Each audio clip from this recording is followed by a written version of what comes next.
We have a fantastic speaker this evening. Yeah. We have the highly illustrious Paul Giffin from all the way down in Gabriola Island.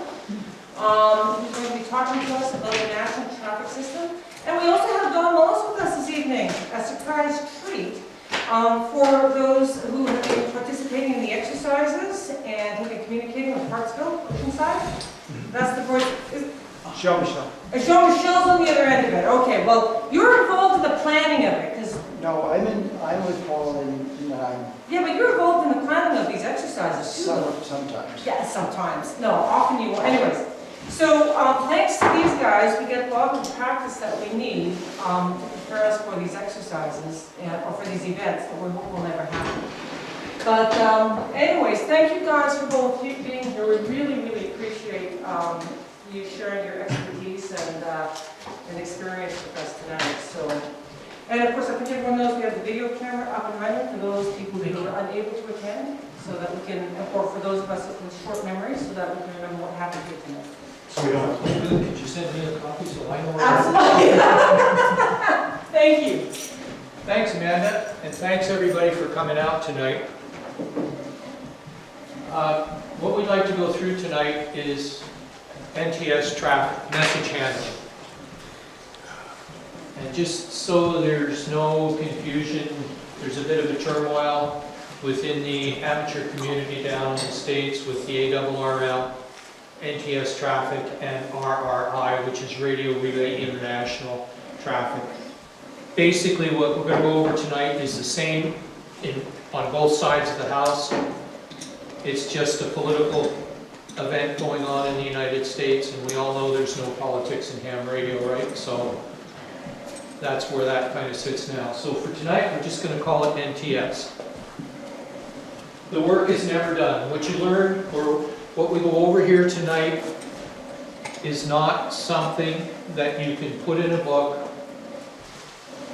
on a shelf, wait 6 months, and pull it out and be a good message handler. You have to practice it. If you don't practice it, you're going to try, you're going to do well, you're going to do it, but efficiency. There's two things that are critical to message handling: accuracy and efficiency. You're going to see as we go through this, there's a bunch of nuances in traffic handling, and if you don't know those nuances and they don't come to you as second nature, when it comes time, when the wheels fall off the bus and you're sitting in the EOC and you've got to move this traffic, that's not the time to be scratching your head going. So tonight we're just going to do voice traffic. We're not even going to go near the digital traffic. The bottom line is, before you walk, you got to know how to crawl. And I think we've all seen what happens when you rely on computers. They need to update or reboot at the most critical time. The other thing to remember is you may not have access to a computer. If your EOC goes down, is damaged, all of that stuff in the EOC that you have decided you're going to rely on is going to become unavailable to you. So you have to know how to pass traffic using voice. So that's what we're going to do tonight. If at any time I'm going through this and there's any questions, just holler out. The National Traffic System, what is it? It's a method used to standardize the passing of information by amateur radio in either voice or digital mode. That's what it is. It is used basically around the world. The radiogram. The radiogram has information which is a complete record of how and by whom the piece of traffic is handled.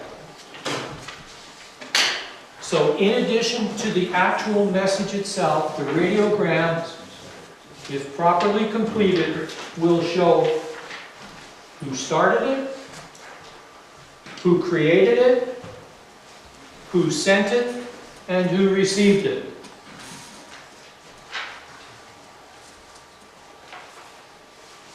This is an interesting point.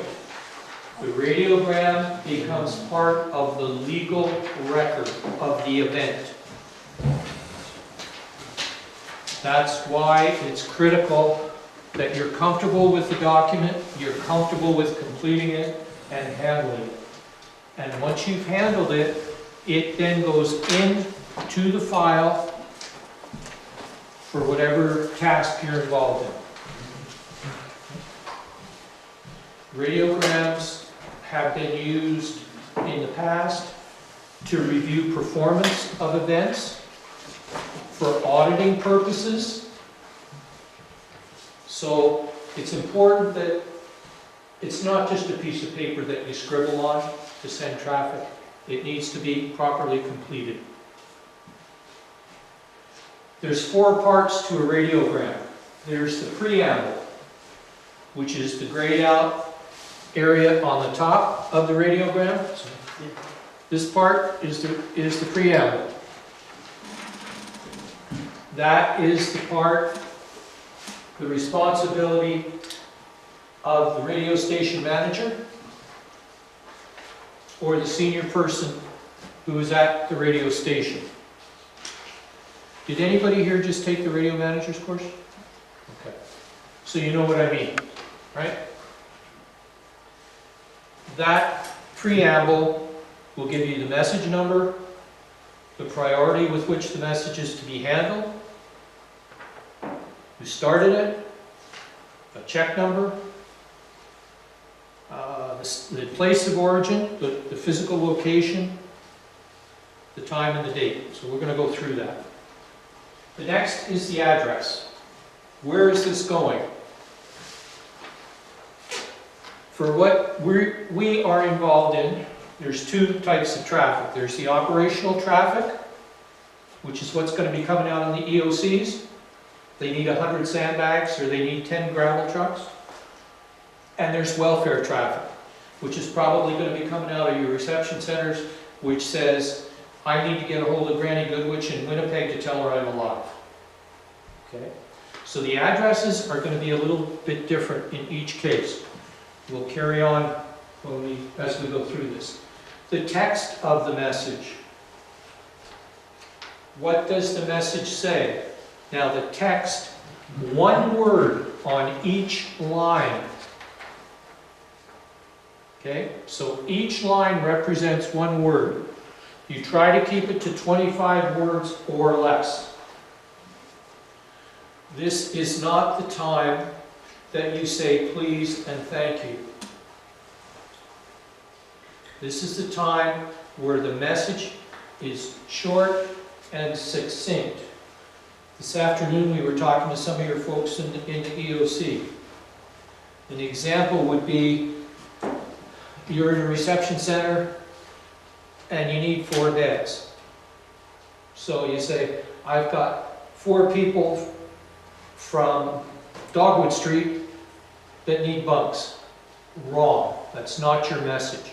Your message is, I need 4 bunks. Okay?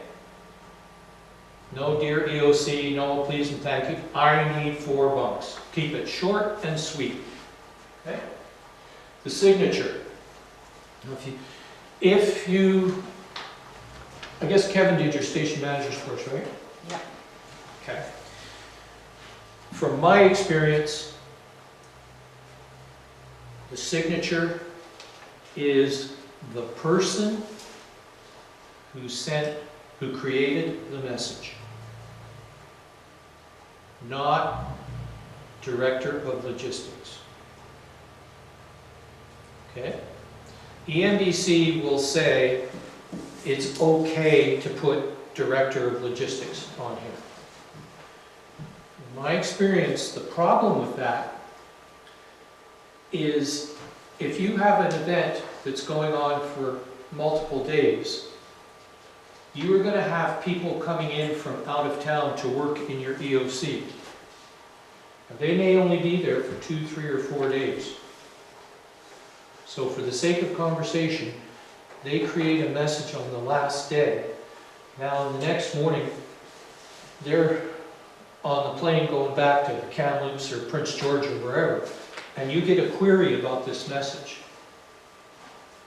Well, how are you going to find out who created it? But the next day is probably pretty easy because you remember. If it's 2 or 3 days down the road, if it says Director of Logistics, that means you have to go in to the records for that operational period and find out who the director was. So that now you have a name of Frank Smith or whatever that you can start chasing down. If they sign it with their name, problem solved. Classic example is Kamloops last summer. They had people from all over the province going through their EOC to relieve the local folks. You would want to know the roster of the number of people that went through the EOC.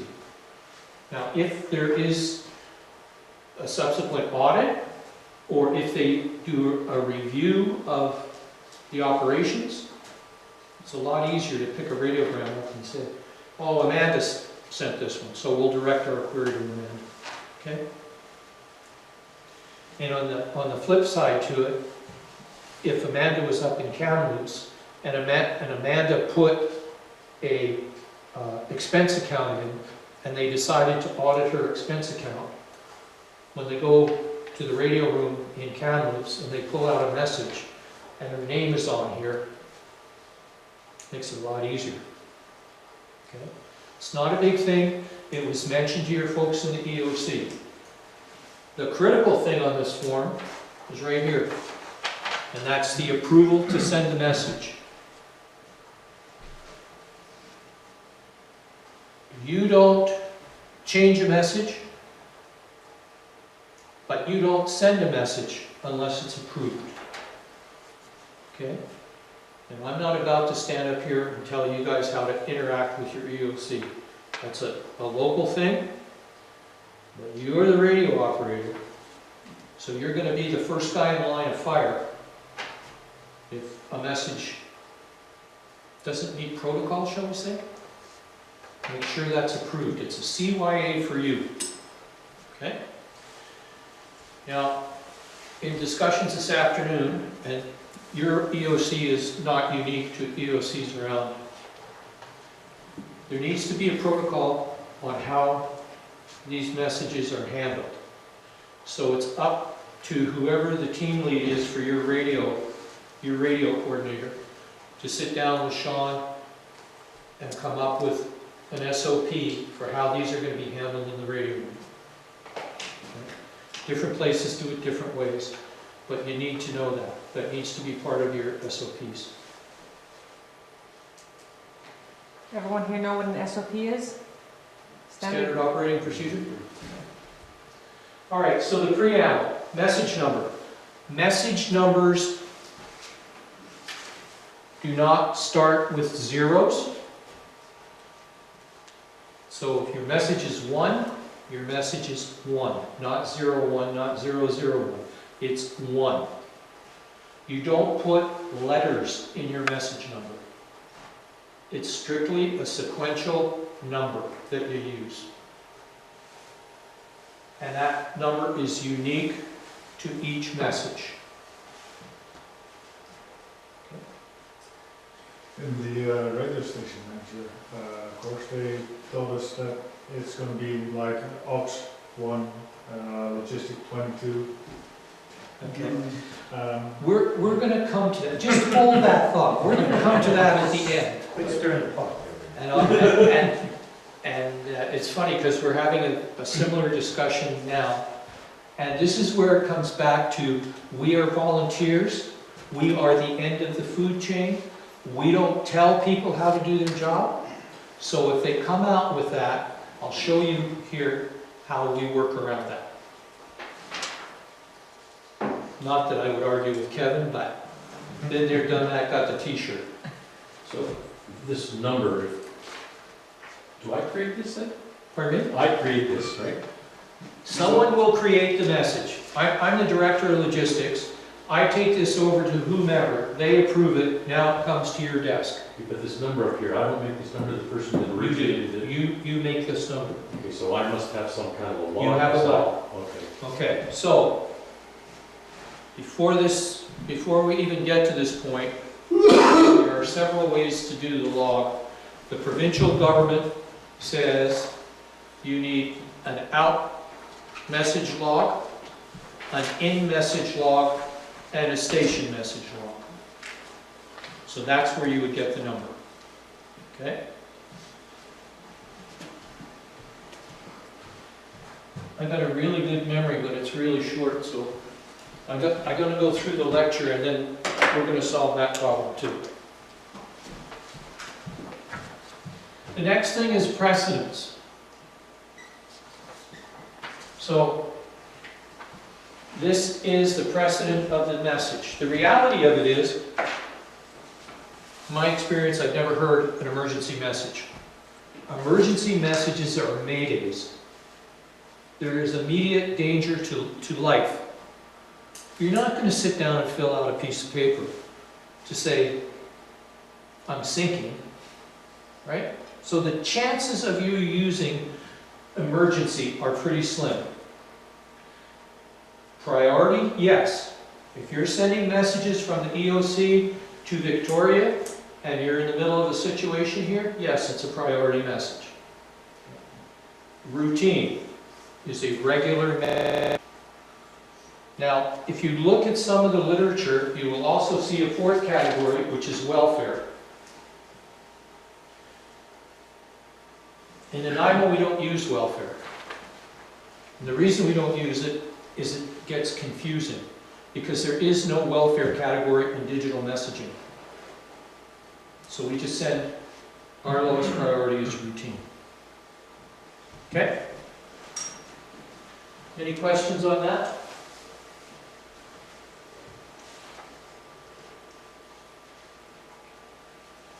For what we're doing tonight, HX, you leave blank. You're sending messages to the EOC, from the EOC to Victoria, leave it blank. If you look, when we're done on the back of the form, you'll see it's explained. For what we're doing tonight, forget it. Leave it blank.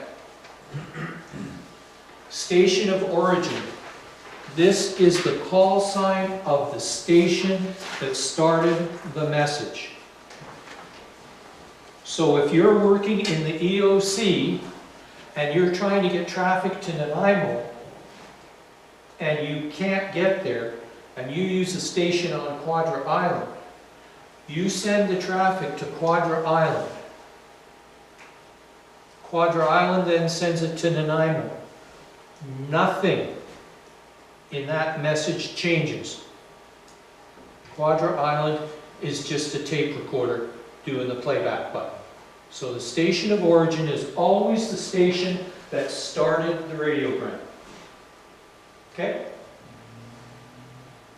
Check. The check number is critical, and the check number is the number of lines that you have used. It could be words, it could be numbers, whatever.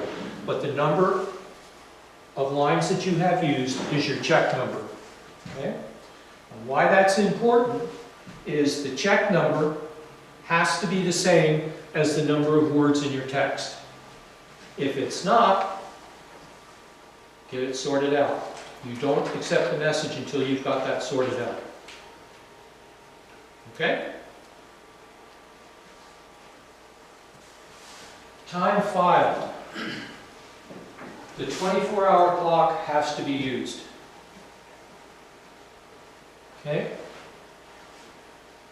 Traffic within the province use local time, and all other traffic uses Zulu time, military time.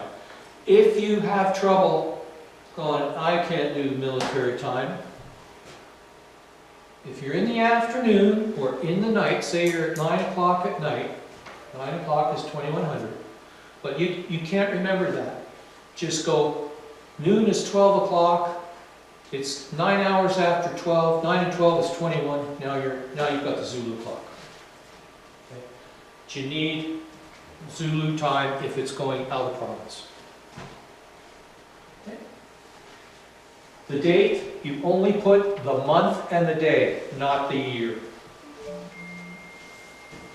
Now, these are rules that are made up by people much higher up than the food chain than I'll ever do. So, and this is the international protocol. In the address,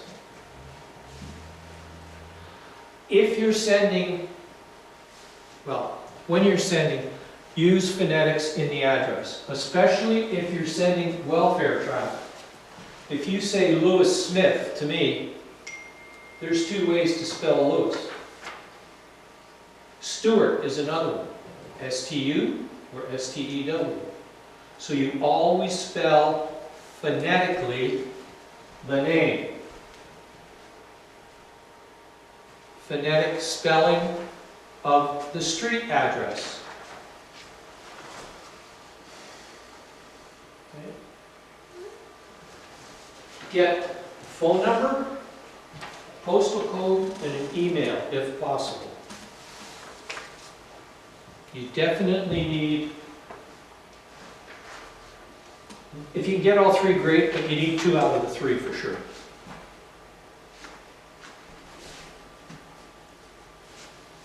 Okay? Pro words. These are words that we use when we're sending messages. If I call Barry and say I have traffic for him, he'll come back to me and say, send your message, or I'm ready to copy.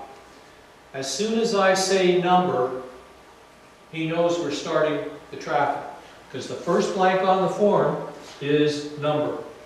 So now he knows, okay, we're in traffic mode. If you use figures before you say the numbers or the figures, you say the word figures. And we're going to go through all this so you guys get an idea for it.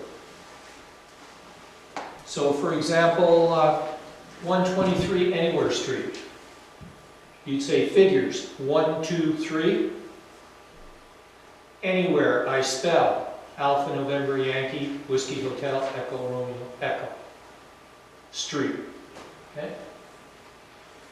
And anytime you spell anything, you preface it with I spell. If you say initial, it means a single letter. If you're not sure, I say again. And you guys are going to get you're going to get practice doing this, so it'll come together. Mixed group is something containing numbers and figures. Can anybody think of what that might be? Postal code? That's a good one. Postal code? Call sign. Call sign's another one. How about mixed group, figures followed by letters? Coordinates? I'm sorry? Coordinates? Yeah, coordinates would work. Yeah. Phone figures, that's pretty obvious. And the word break. You use break in 2 places in your message. One, you give the preamble, the address, the phone number, and then you say break. If I'm sending a message to Barry, when I say break, that gives him an opportunity to either catch up to me, or if he's missed part of it, he can ask me. Say again, street number. Okay? When he's happy, he says, go ahead. I then go along with the text, whatever that is, and I say break again. That allows Barry again to catch up with me if I've gone a little too quick. It also gives him an opportunity to confirm the check number. Okay? Then, when he's happy, he says, go ahead. So then you go ahead with the signature. this is the really important part. Gary has now got the signature. He's checked during the 2 breaks to make sure the address is right and the text of the message is right. He's got the signature. He now says, I am in receipt of your message number, whatever. The radiogram is now Barry's responsibility. Okay? So as soon as you say, I am in receipt of, she's yours. So now it's up to you to move it to wherever it needs to go, or to deliver it to wherever it needs to go. But you have taken responsibility for that radiogram. Can you repeat the message back? Generally, no. Pro words, amateur call. If I'm going to give Jean-Michel's call sign in a message, I will say amateur call, Victor Alpha 7 Charlie India Pop. At the end of the radiogram, after I have given the signature, I will say end and no more. That tells Barry that I don't have any more messages to send him. He still says, I'm in receipt of your number, whatever. If I have more messages to send, I will say end and however many more messages I have. And 2 more. And that's why it's important for Barry to come back and say, I'm in receipt of your message number, whatever. Okay, so now that message is dealt with. Okay, here's the next one in the stack. We're going to deal with the next one in the stack. Okay? We do not say period in radiograms. X-ray replaces the word period. Okay? And we don't end a radiogram with X-ray. There's a big long explanation with that, and to be honest with you, I don't remember what it is. If I have a radiogram that's short and sweet, I will end it with 7-3. I'll say figure 7-3. Okay, so they know it's the end of the radiogram. It doesn't make the radiogram any longer. It's still one line on your radiogram. Now, back to your scenario with what Kevin taught.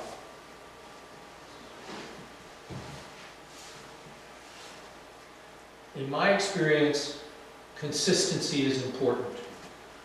You train like you fight, and you fight like you train.